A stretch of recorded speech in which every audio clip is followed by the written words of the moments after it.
Irina Zarutskaya era mais do que um nome em manchetes policiais. Era uma mulher de 35 anos, ucraniana, que havia fugido da guerra em busca de paz e segurança nos Estados Unidos. Desde a invasão russa em 2022, milhares de famílias ucranianas se dispersaram pelo mundo. Para Irina, o destino foi Charlotte, Carolina do Norte, onde acreditava poder recomeçar a vida. Amigos a descreviam como carismática, generosa e sempre pronta para ajudar.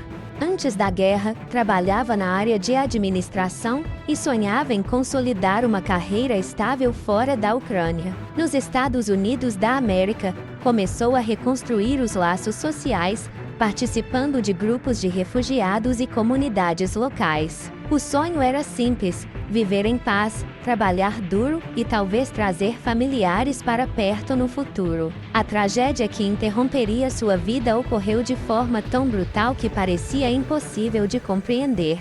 No início de 2025, Irina estava a bordo de um trem em Charlotte, fazendo um trajeto comum e rotineiro. Para muitos, a cena seguinte só poderia ser imaginada em pesadelos. Um homem, identificado depois como Deon George, a atacou com uma faca em plena luz do dia, diante de outros passageiros. O ataque foi filmado em celulares, e os vídeos rapidamente circularam pelas redes sociais, adicionando ainda mais choque e horror ao caso. Segundo relatos, o ataque aconteceu sem aviso. Irina estava sentada, aparentemente tranquila, quando George se aproximou. Em segundos, ele desferiu golpes de faca que não deram chance de defesa. Passageiros entraram em pânico, alguns tentando fugir para outros vagões, outros gritando por ajuda. A brutalidade foi tamanha que até socorristas experientes relataram dificuldades em lidar com a cena. Irina não resistiu.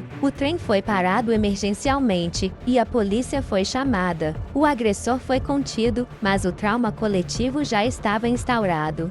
Em poucas horas, os vídeos do ataque começaram a circular online. O choque não era apenas pela violência em si, mas pelo simbolismo. Uma refugiada que escapou da guerra em busca de segurança, acabou assassinada de forma brutal em um país que deveria representá-la como porto seguro. A comunidade ucraniana nos Estados Unidos da América reagiu com indignação. Grupos de apoio a refugiados organizaram vigílias em homenagem a Irina, enquanto em Charlotte moradores se reuniram para protestar contra a violência em espaços públicos e exigir maior proteção nos transportes. Irina não era uma pessoa anônima para aqueles que a conheciam. Ela participava de programas comunitários, ajudava outros imigrantes e mantinha contato constante com amigos e familiares na Ucrânia. Nas redes sociais, era comum vê-la compartilhando mensagens de esperança, mesmo após perder tanto por causa da guerra. O fato de sua vida terminar dessa forma, em um ambiente comum como o transporte público,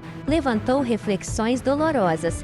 Até que ponto alguém pode realmente escapar da violência? Será que o horror da guerra havia apenas seguido Irina de outra forma? O caso gerou debates intensos nos Estados Unidos da América, principalmente porque evidenciava a vulnerabilidade de refugiados e mulheres em geral.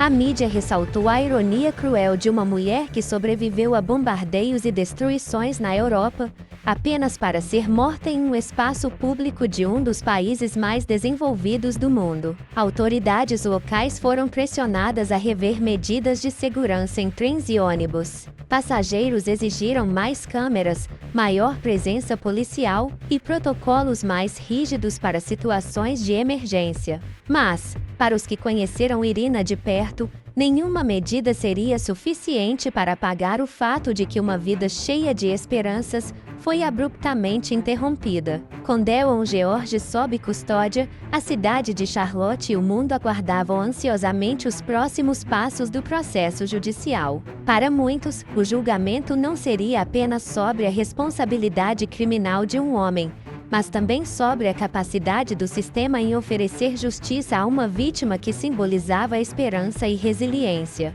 Poucos meses após o crime, Deon George compareceu pela primeira vez diante de um juiz. Ele usava o uniforme laranja de presidiário, com algemas nos pés e nas mãos. Sua expressão era vazia, o olhar perdido. Alguns jornalistas descreveram a cena como um homem desconectado da realidade, enquanto outros ressaltaram que ele parecia calmo demais para alguém acusado de um assassinato tão brutal.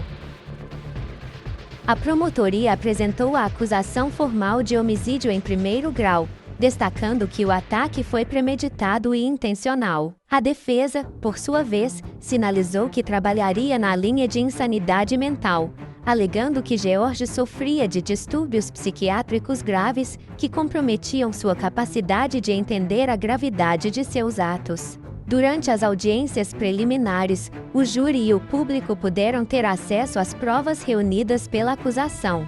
Imagens de vídeo gravadas por passageiros mostravam George se aproximando de Irina e desferindo os golpes fatais. Embora chocantes, essas imagens eram fundamentais para comprovar a autoria do crime. Testemunhos de sobreviventes reforçaram a brutalidade e a ausência de provocação por parte da vítima.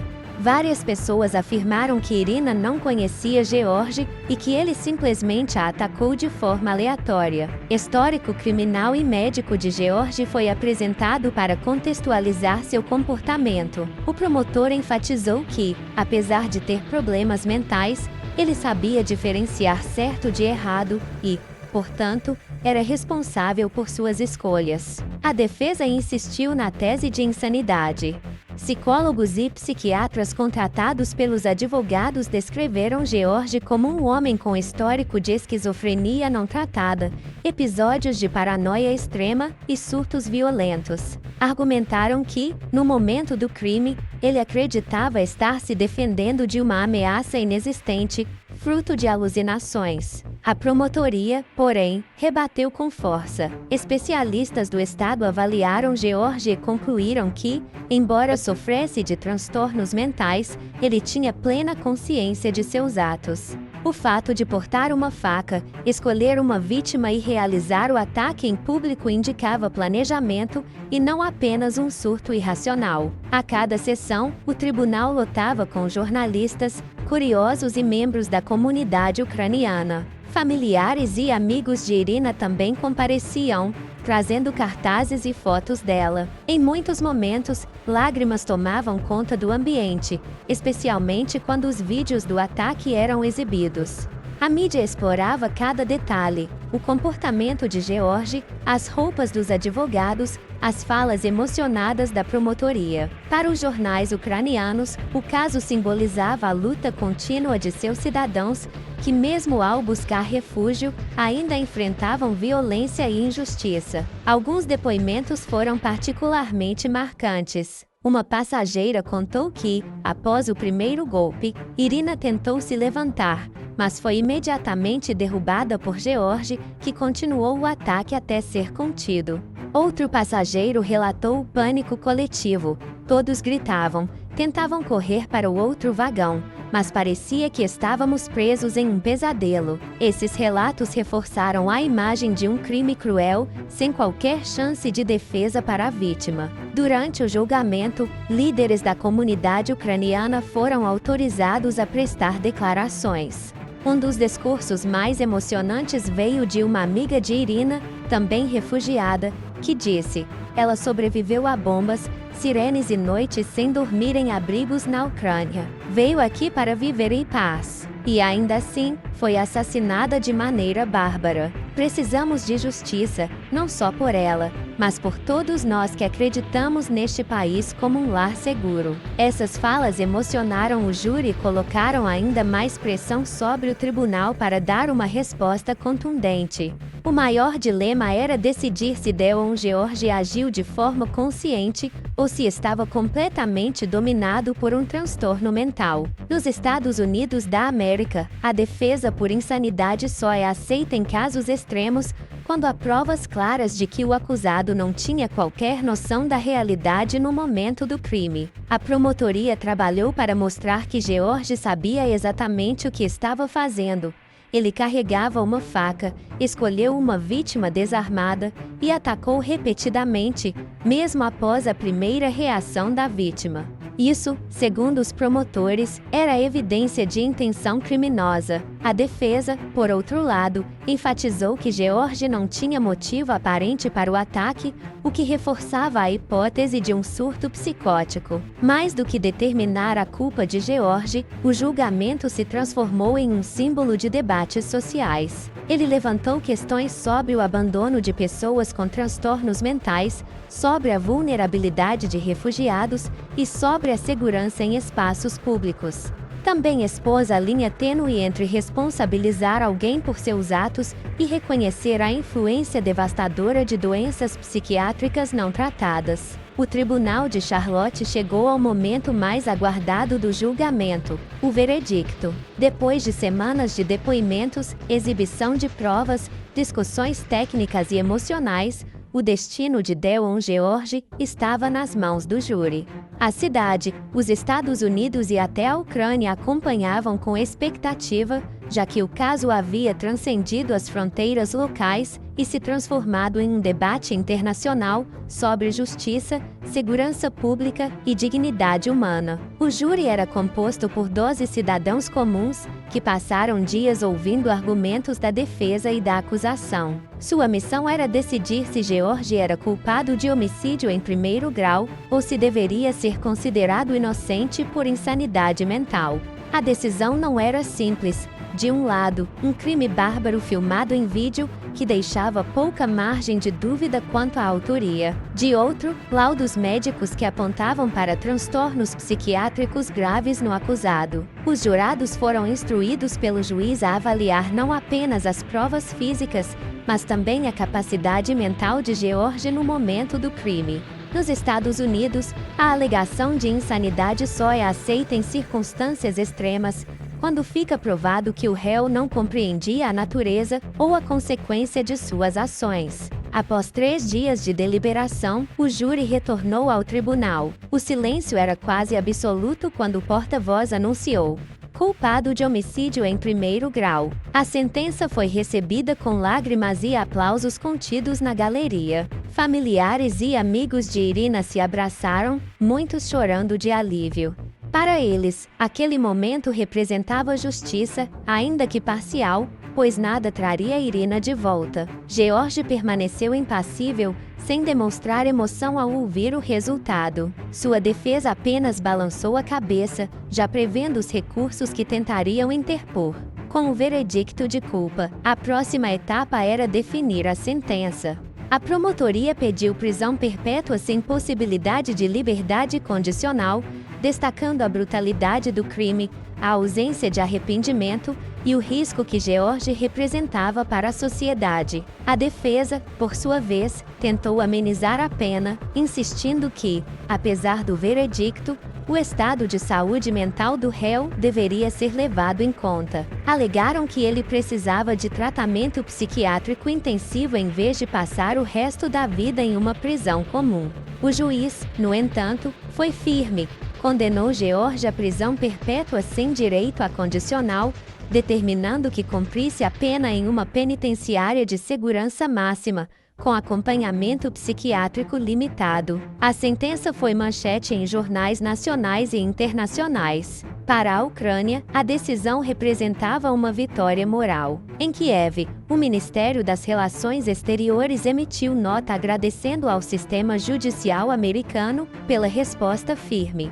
Para a comunidade ucraniana nos Estados Unidos da América, o veredicto foi um alívio. Irina não morreu em vão. Sua memória agora é também uma luta por justiça, declarou um líder comunitário em entrevista à imprensa. No entanto, alguns grupos de direitos humanos criticaram a sentença. Eles argumentaram que manter George em prisão perpétua sem acesso adequado a tratamento psiquiátrico era uma forma de ignorar.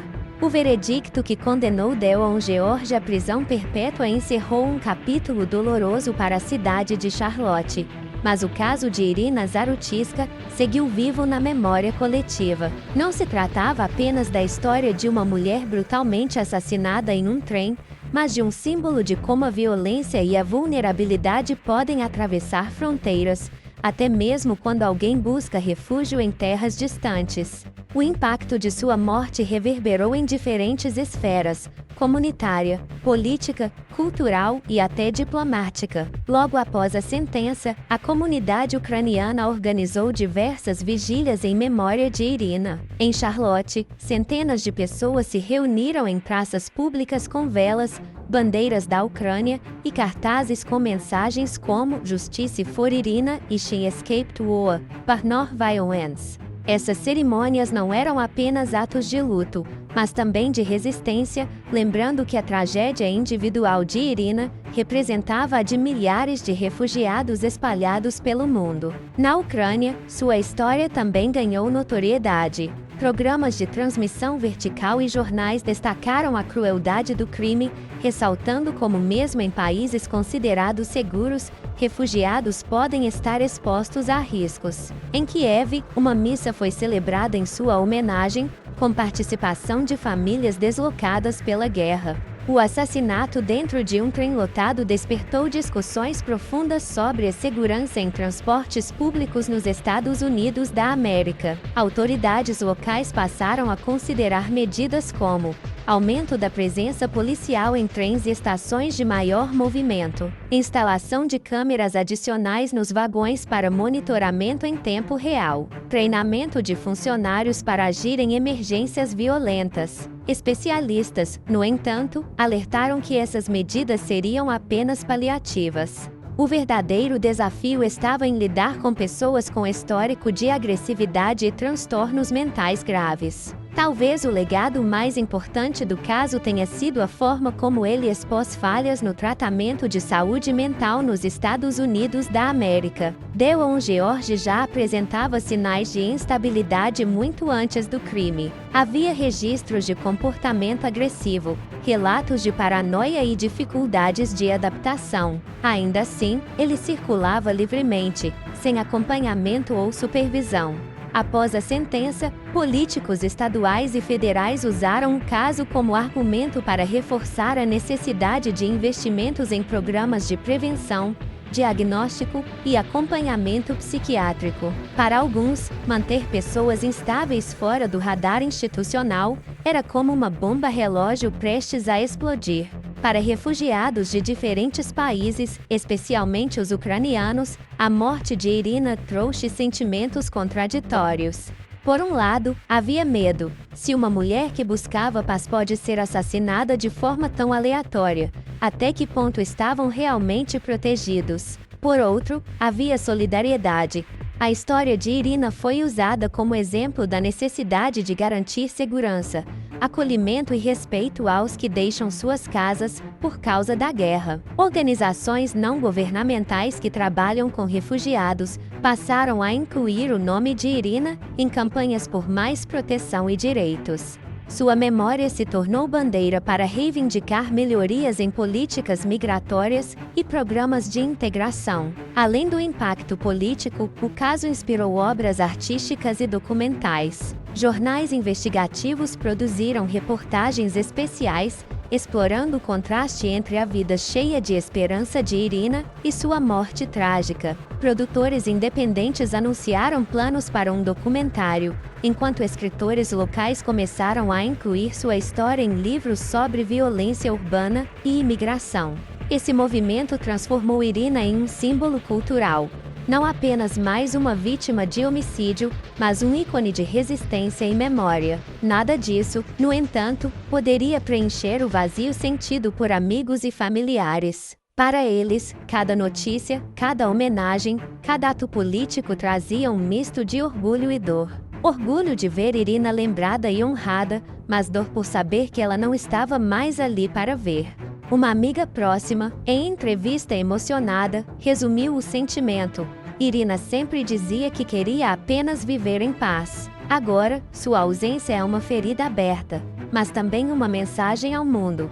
A violência pode roubar vidas, mas não pode apagar quem ela foi. O caso de Irina Zarutskaya vai muito além de um processo judicial concluído. Ele é um lembrete doloroso de que a violência não conhece fronteiras, que falhas em sistemas de saúde mental podem custar vidas inocentes e que refugiados, mesmo ao escapar de guerras, continuam sendo vulneráveis em diferentes contextos. Sua história se tornou símbolo de luta, memória e resistência. Hoje, falar de Irina é lembrar da importância de proteger os mais frágeis, investir em políticas preventivas e reconhecer que cada vida perdida em circunstâncias violentas carrega consigo não apenas dor, mas também lições que a sociedade não pode ignorar.